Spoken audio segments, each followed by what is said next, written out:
Et comme annoncé en titre, ouverture ce matin des assises de la fonction publique autour du thème « Une administration publique innovante pour un meilleur service public ».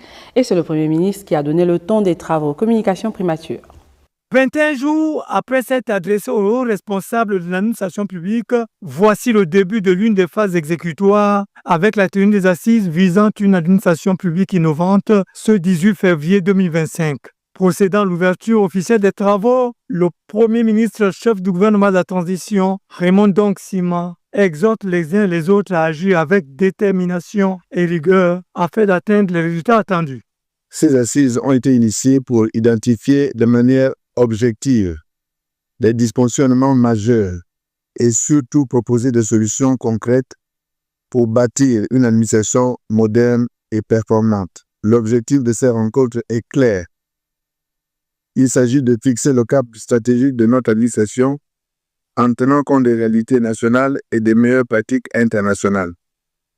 À cet effet, nous devons nous appuyer sur 4 axes majeurs, à savoir un diagnostic partagé des dysfonctionnements, une coordination stratégique renforcée, une modernisation axée sur la digitalisation et l'innovation et une culture de la performance et de la redevabilité.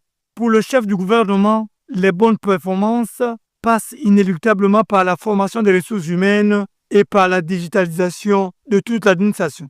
Le passage à une administration numérique est un impératif, non une option. Nous devons donc accélérer la mise en place de plateformes digitales, de systèmes de gestion électronique pour simplifier les démarches, réduire la paperasse et améliorer la transparence. Une e-administration performante sera certainement vers d'une meilleure qualité de service pour nos citoyens.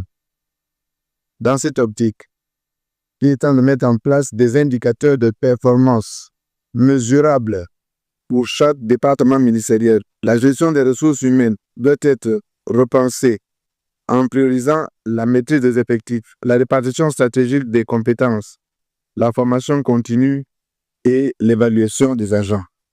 Après avoir atteint les objectifs tant attendus par tous au sein de l'administration gabonaise à court, moyen et long terme, il serait évidemment mis un terme à la lourdeur bureaucratique observée depuis de longues années.